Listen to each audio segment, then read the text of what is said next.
ஓம் ஸ்ரீ வராகி தாயே போற்றி போற்றி. என் அன்பு குழந்தையே, நீண்ட நேரமாக உன்னிடத்தில் ஒரு நல்ல செய்தியை கூற வேண்டும் என்று உன் வராகி நான் உன் அம்மா காத்திருந்து காத்திருந்து இப்பொழுது எனக்கு கால் வலிக்கிறது. என் குழந்தையே, அப்படி சொன்னாலாவது இந்த தாயானவள் என் வாக்கினை உடனடியாக கேட்டு விடுவாய் என்ற நம்பிக்கையில்தான் நான் உன்னிடத்தில் இப்படி சொல்கின்றேன். என் தங்கமே, என் வாக்கினை கேட்டு முடிக்கும் நொடியில் உன் வாழ்க்கையில் ஒரு மிக அற்புதமான ஒரு விஷயம் நடக்கப் போகிறது. நீ இன்று என் வாக்கினை கேட்டே தீர வேண்டும் என்ற ஒரு ஆவலில்தான் அம்மா உன்னிடத்தில் இப்பொழுது கால் வலிக்கிறது என்று சொல்லியிருக்கிறேன். என் தங்கமே, இந்த வராகி அம்மா உன்னுடைய வாழ்க்கையில் நடத்தி கொடுக்கின்ற ஒவ்வொரு நல்ல விஷயங்களையும் நீ உணர ஆரம்பிக்கின்ற நேரம் வந்துவிட்டது. எத்தனையோ கஷ்டங்களை கடந்த நீ இப்பொழுது உன் வாழ்க்கையில் பல சாதனைகளை காணப்போகிறாய்.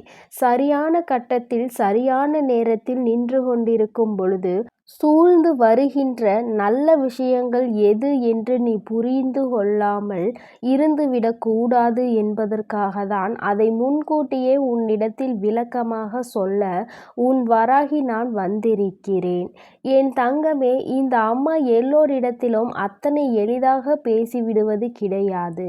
எல்லோருக்குமே அத்தனை எளிதாக நல்ல வாக்கினை தந்து விடுவதும் கிடையாது.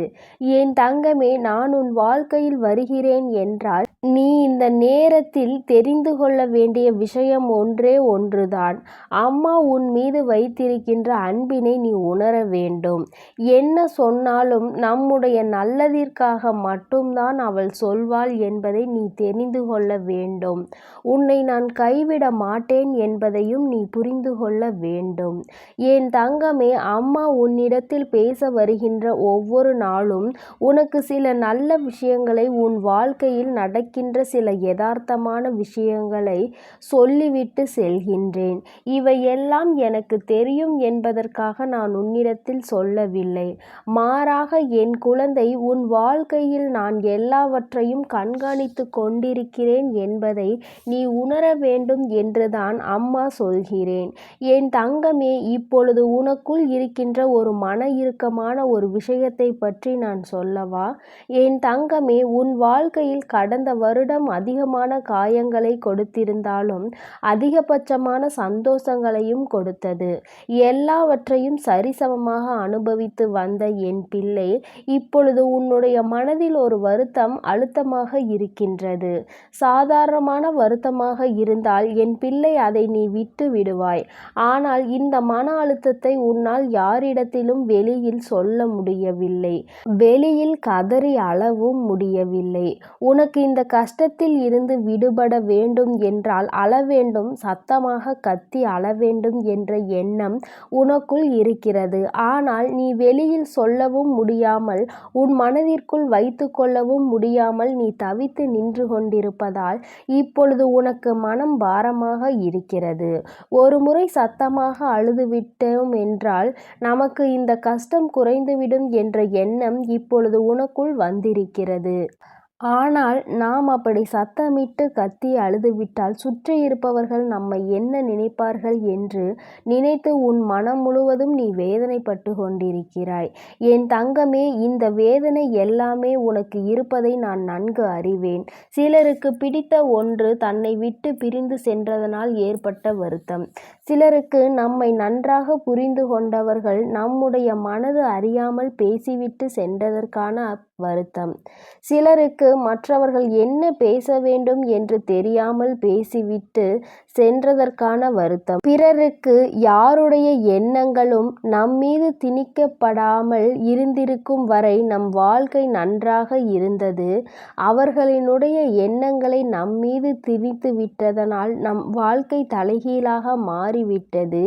இனி இதை எப்படி சரி செய்ய முடியும் என்பதற்கான வருத்தம். இப்படி ஒவ்வொரு விதமான வருத்தங்கள் இருக்கிறது. ஆனால் உண்மையாகவே அதிகபட்சமான வருத்தம் எதுவென்றால் நாம் அதிகமாக நேசித்தோமே, அவர்கள் நம்மை நேசிக்கவில்லையே. ஆனால் ஒரு உறவு எப்பொழுதுமே உன்னுடைய அருகில் இருந்து கொண்டிருந்தது. உனக்காக உன்னிடத்தில் சில மணி நேரமாவது ஒரு நாளைக்கு பேசிக் கொண்டிருந்தது. ஆனால் அந்த உறவு இப்பொழுது உன் அருகில் இல்லை. என் பிள்ளையே, அதை நினைத்து நினைத்து நீ மனம் வேதனை அடைந்து கொண்டிருக்கிறாய். அவர்கள் நிரந்தரமாகவே இந்த உலகத்தை விட்டு சென்று விட்டார்கள். என் பிள்ளைக்கு உறவோ பந்தமோ கிடையாது. ஆனால் அடிக்கடி சந்திக்கிறவர்கள் அடிக்கடி அவர்களோடு மனம் விட்டு பேசிக்கொள்வாய். இப்பொழுது அவர்கள் இல்லை என்பது உனக்கு மிகுந்த வேதனையை கொடுக்கிறது. என் தங்கமே, காலத்தின் கட்டாயம், விதி யாருடைய வாழ்க்கையில் எந்த ஒரு கஷ்டங்களையும் கொடுக்காமல் சென்று விடாது. யாருக்கு எப்பொழுது என்ன கொடுக்க வேண்டும் என்று தெய்வம் விதித்திருக்கின்றதோ அது அப்பொழுது நடந்தே தீரும். என் குழந்தையே, உன்னுடைய மனக்கவலையை முதலில் நீ அகற்ற வேண்டிய நேரம் இது. ஏனென்றால் நீ இப்படியே இருந்து கொண்டிருப்பாயானால் உனக்கு நடக்க இருக்கின்ற நல்ல விஷயங்கள் சில உன்னை விட்டு சென்றுவிடும். என் தங்கமே, எப்பொழுதும் யாரிடத்திலும் உன்னை பற்றிய விளக்கங்களை சொல்லிக்கொண்டே இருக்காதே. என் தங்கமே, இந்த விளக்கத்தை நீ ஒரு முறை சொல்ல ஆரம்பிப்பாய். ஆனால் காலம் முழுவதும் எல்லாவற்றிற்கும் நீ விளக்கத்தை சொல்லிக்கொண்டேதான் இருக்க வேண்டும். என் தங்கமே, உன்னை சுற்றி இருப்பவர்கள் யாரும் உன்னுடைய கண்ணீரை பார்ப்பதில்லை. யாருமே உன்னுடைய கவலைகளை பார்ப்பது கிடையாது. யாருமே நீ படுகின்ற வேதனைகளை பற்றி கவலைப்படுவதில்லை. ஆனால் இவர்கள் அனைவருமே தவறு என்னவென்பதை தேடி தேடி கண்டுபிடிக்கிறார்கள். இவர்களுக்கு நீ படுகின்ற வேதனைக்கு ஆறுதல் சொல்ல வேண்டும் என்று தெரியவில்லை. என் தங்கமே, நான் உன்னிடத்தில் இன்று கூற வந்த நல்ல விஷயமும் இதுதான். ஏனென்றால் என் தங்கமே, உன் வாழ்க்கையில் சுற்றி இருக்கின்ற சில உறவுகளை விலக்கி வைக்க வேண்டிய நேரம் இது. இவர்கள் எல்லாம் உன்னை விட்டு ஒதுங்கி விட்டார்கள் என்றாலே தானாகவே உன்னுடைய வாழ்க்கையில் உனக்கான நல்ல நேரம் ஆரம்பித்துவிடும்.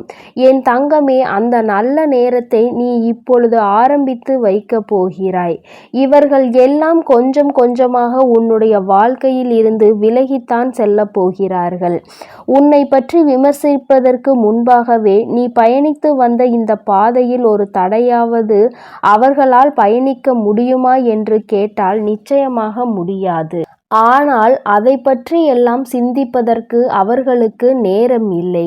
இது போன்று அடுத்தவன் என்ன நினைப்பான், நாம் அடுத்தவரை பற்றி பேசுகிறோமே, அதனால் அவர்கள் மனம் என்ன வேதனைப்படும் என்று அதனை பற்றி எல்லாம் சிந்திக்காத மனிதர்களை உன்னுடைய வாழ்க்கையில் இருந்து முதலில் நீ விலக்கி வைத்து விடு. என் தங்கமே, நிச்சயமாக இந்த மனிதர்கள் எல்லாம் எத்தனை அழகாக மாறுவேடம் போட்டாலும் இந்த காலமும் சூழ்நிலையும் ஒரு நாள் நிச்சயமாக அவர்களினுடைய இயல்பான குணம் என்னவென்பதை உனக்கு உணர்த்தி காட்டத்தான் செய்கிறது. என் தங்கமே, நல்ல நாள் வாழ்க்கையில் உனக்கு சந்தோஷத்தை கொடுக்கும். கெட்ட நாள் ஒரு அனுபவத்தை கொடுக்கும். மோசமான நாள் உனக்கு பல பாடங்களை கற்றுக் கொடுக்கும். அதனால் எந்த நாளாக இருந்தாலும் வாழ்க்கையில் அது உனக்கு நல்ல நாள், உனக்கான நாள் என்பதை நீ புரிந்து கொள்ள வேண்டும். என் தங்கமே, நிச்சயமாக உன்னிடத்தில் பதிலுக்கு பதில் ஒருவர் பேசிக்கொண்டு இருக்கிறார் என்றால் அவர் அறிவாளி கிடையாது. மௌனமாக விலகி நிற்கிறார்கள் என்றால் அதற்காக அவர்கள் முட்டாள் என்றும் கிடையாது. நேரத்தின் அருமையை புரிந்து கொண்டு காலத்தின் சூழ்நிலைகளை புரிந்து கொண்டு அமைதியாக நிற்கிறார்கள் என்றால் அதைவிட சிறந்த அனுபவசாலிகள் வேறு யாரும் இல்லை என்பதை நீ புரிந்து கொள்ள வேண்டும். என் தங்கமே, நிச்சயமாக உன் வாழ்க்கையில் கஷ்டங்கள் வந்து கொண்டேதான் இருக்கும். ஆனால் நீயும் அதை நல்ல விதமாக கடந்து வந்து கொண்டேதான் இருப்பாய். இனிமேலும் உன் வாழ்க்கையில் வருகின்ற எல்லா விஷயங்களையும் நீ வழியோடு கடந்து வருவாய். நீ நல்ல தெளிவோடு இப்பொழுது இருக்கின்றாய். எந்த ஒரு சூழ்நிலையிலும் இந்த வாழ்க்கையை எப்படி கையாள வேண்டும் என்கின்ற பக்குவம் உனக்குள் வந்துவிட்டது. என் தங்கமே, இந்த பக்குவத்தோடு உன்னுடைய வாழ்க்கையில் இனி நீ செய்கின்ற எல்லாவற்றையும் உனக்கு மிகப்பெரிய வெற்றியினை கொடுக்க போகிறது. நான் கொண்டு வந்த இந்த நல்ல நல்ல செய்தி உன்னுடைய வாழ்க்கையில் உன்னுடைய தலையெழுத்தை விரைவாக மாற்றி காட்டும் என்பதில் எந்த ஒரு மாற்று கருத்தும் கிடையாது. என் அன்பு குழந்தைக்கு இந்த வராகி அம்மாவினுடைய ஆசீர்வாதங்கள் எப்பொழுதும் முழுமையாக கிடைக்கும். என் தங்கமே, அதனால் நீ எதற்காகவும் கலங்காதே, எதை நினைத்தும் வருந்தாதே. நீ நல்லதையே நினைத்தால் உன் வாழ்வில் எப்பொழுதும் உனக்கு நல்லது மட்டுமே நடக்கும். ஓம் ஸ்ரீ வராகி தாயே போற்றி போற்றி. ஓம் ஸ்ரீ வராகி தாயே போற்றி போற்றி.